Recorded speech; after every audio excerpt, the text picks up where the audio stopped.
So forever ago, I read Crown of Midnight. No, Thorn of Glass, Crown of Midnight. Took me a while to remember that. For some reason, I'm thinking of Game of Thrones. I don't know why. And I have this sheet of paper in here. I don't know why. I don't know why that's there. The romance in this book is extremely boring and doesn't make any sense. Selena gets with Kale, who is Dorian's friend, right? They're best friends, right? Selena and Dorian broke up at the end of the first book. And in this book, Kale and Selena get together. And my problem with that is, like, this is not on Selena. Selena had ended things with Dorian, and then also in this book, she decided to be a total bitch to him and just mean and tell him to leave her alone. So she had set her boundaries to not be with him. That's fine. Not blaming her at all. I have a problem with how Kale handled it, because they're friends. Best friends, I thought. Right? Am I confused? Weren't they best friends? They're best friends, right? And how he handles it is he hangs out with her a lot. They somehow fall in love because they hang out a lot and they play fight a lot and they fall in love somehow, but like he does not have a discussion with Dorian. I feel like when you're friends with someone and then you decide to go after your friend's ex, first of all, bad idea. Second of all, wouldn't you sit down with them and tell them, hey, I really, really like this person. I'm going for it. At least give him a warning. I feel like there should have been a discussion. I don't know what kind of discussion you would have had, but something, there should have been some kind of talk. Or he shouldn't have done it at all because that's his best friend's ex and that's just something you don't do. It's like I have seen things go crazy when friends go after friends' exes and it's just not a good situation. And their romance was boring. I don't understand how the feelings developed. They were spending a lot of time together and they were play fighting a lot, and that was it. They did do the typical romantic things, like they had a dance under the moonlight when both of them should have been working. They should not have been dancing. They should have been working. You're supposed to protect the royal family. Do your job instead of dancing under the moonlight. Captain of the Royal Guard can't even stay at his post. Great. And then there was his birthday. They really treated Dorian like shit. It doesn't make sense. And I don't understand why they were treating Dorian so terribly. To the point where Kale even just knocks his gift, like basically calls it shit. Like he puts the gift down. So Dorian gets Kale this amazing stallion, this amazing horse that's apparently rare and super expensive. And Kale's like, oh my god, I can't take this. This is too much. This is blah, blah, blah, blah, blah, blah, blah, blah, blah. Dorian asked Kale, like, you got plans for your birthday? We haven't hung out in a while. And then Selena just comes on in like, we have plans. We have plans. What's wrong with him wanting to hang out with his friend on his birthday? Calm down, chick. Calm down. Selena takes Kale out for his birthday to some kind of garden. She spends a lot of money to get his favorite bison stew made to, basically reserve the whole restaurant for them. And this is the part that really made me mad. Let's see if I can find it. So for his birthday, Dorian got Kale an Asturian stallion, which is apparently really awesome. But at the birthday party, it's just the two of them. At the birthday party, Kale gets all emotional saying, thank you, no one has ever thrown me a birthday party since I was a child. It's the greatest gift I've ever been given in a long while. And Selena says, didn't Dorian give you this really awesome, cool stallion? And Kale says, but Dorian doesn't know my favorite stew, does he? He tells her not to downplay the party. She threw him. Downplay it. It's not a party. But then he downplays Dorian's gift to him Like it's not shit because he doesn't know the favorite stew. Didn't know the horse should have came with a side saddle of bison stew to make him happy. Wow, just wow. But Dorian really grew on me in this book. I put my thing back because I got the scene in mind. He grew up a little bit because he realizes that he deserves to be happy. And that made me happy because he gained some self-respect. Yes! Go Dorian. Page 119. Dorian realizes that he deserves some happiness. Let's see here. He would move on because he would not be like the ancient kings in the song and keep her for himself. She deserved a loyal, brave knight who saw her for what she was and did not fear her. And he deserved someone who would look at him like that, even if the love wouldn't be the same, even if the girl wouldn't be her. So Dorian closed his eyes, took another long breath, and when he opened his eyes, he let her go.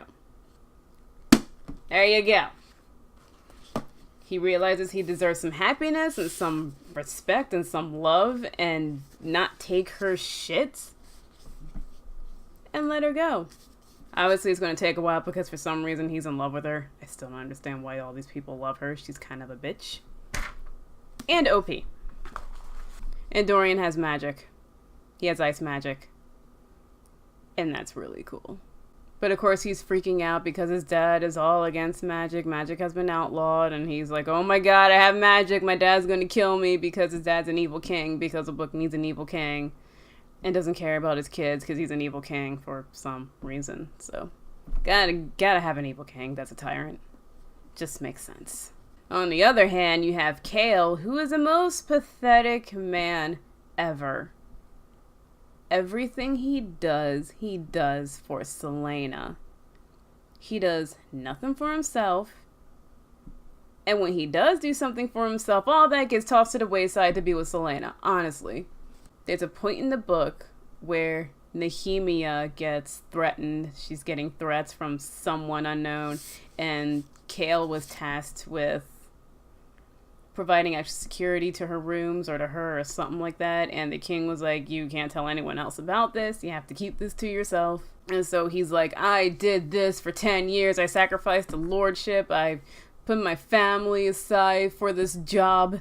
And I'm going to do it. But then he's completely willing to drop all of that to be with Selena when she says, I'm going to leave eventually someday, somehow. And he's like, okay, where are we going? Because I'm just going to drop everything here and be with you because I want to be with you. It doesn't make sense. He makes the excuse of, this is my job. I worked hard for this. But you know what? Fuck it. Where are we going? Let's cross the sea.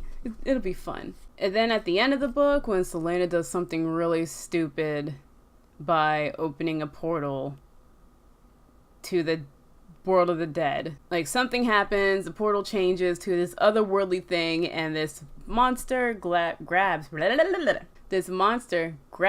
Fleetfoot.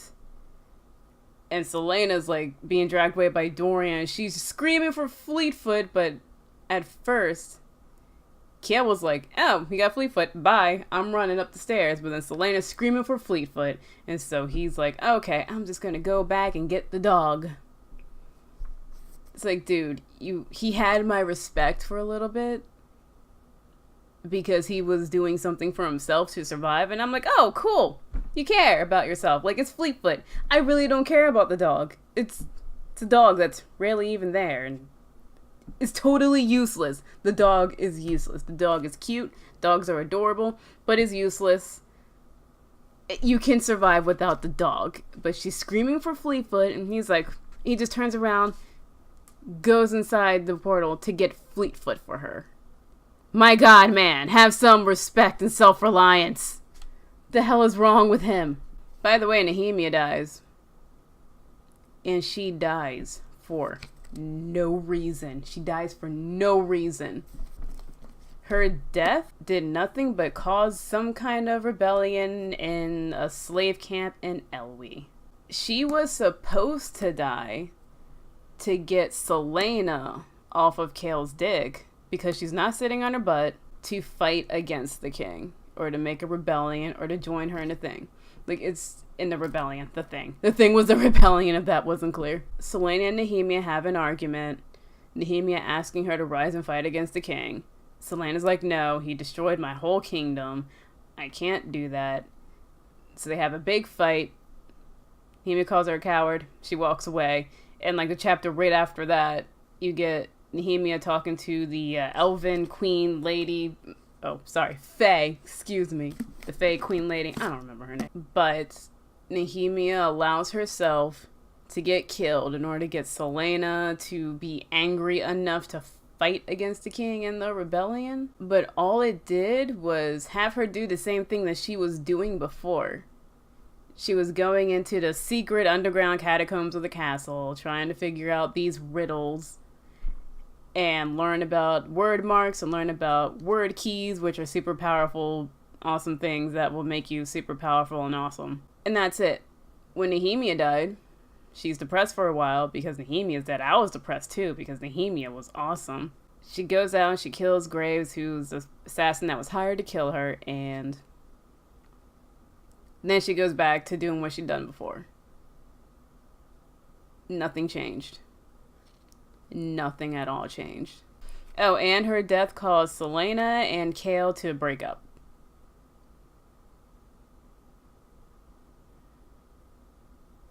I'm glad she died for that. Guy named Archer. He's an evil man whore who trained with Celaena forever ago. He's leading a rebellion against the king. He gets Nehemia killed because Nehemia doesn't like how he does things. Celaena kills him for killing Nehemia, and that's his story. That was supposed to be like the driving force of this, I thought, but it was just a subplot. No one really cares.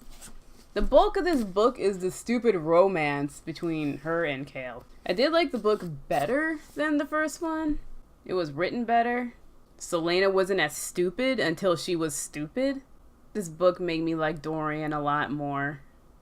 And I've read several reviews where some people are like, I'm just reading the book for Dorian. I want to know what's going on with him. And another thing, I wanted Doremia. Dorian and Nehemia together would have been a power couple. That would have been something so good. Dorian and Nehemia standing up against the king for the people of Elwë would have been great. It would have been great. I started imagining it when they were talking at the ball. I was getting all these images of Dorian's magic getting out of control, and then Nehemia rushing in to calm him down, and then to teach him the ways of not letting your magic go crazy, to teach him some word marks, teach him some Elwë, and they would have been hanging out. They would have been talking about the Elwë and the rebellion. It would have been so good. They would have been so good together. Dorian would become a man with her help. But no, she got killed off for no goddamn reason. Like, there's no reason for her to die. She's dead. And another thing, this is something that's just weird. At the end of the book, Celaena, like, Chaol comes to see Celaena off because he sent her across the sea to the land of the Fae. And she's Fae, by the way. She's Fae. She's a princess. She's the one missing princess. She's a hidden Queen Eileen. She got Fae magic, and she's OP. She's an assassin, by the way. In case you didn't know, she's an assassin. And she's pretty. He goes to see her off, and she says, I don't trust you. But you know what? I'm Fae. My name is Eileen, whatever the fuck that last name is. I have no idea. Eileen Galathinius? Eileen Galathinius. She's the heir to the throne of Terrasen. She's half Fae. She got magic. She's the missing queen that everyone wants to kill, or that the king wants to kill. But she doesn't trust him. However, she tells him exactly who she is. Okay. Got it. Makes sense. You don't trust him, and then you give him that really huge secret. Cool. Did like this book better than the first one. Still wasn't that great. I'm more interested in seeing how Dorian's character develops, but And that relationship between Kale and Dorian, it would be nice for them to have a conversation of like, hey, you were a dick to me, Kale. You were a real dick. And then at the end of the book, you continue to be a dick. Why are you being a dick? Why are you being a dick, Kale? Don't be a dick.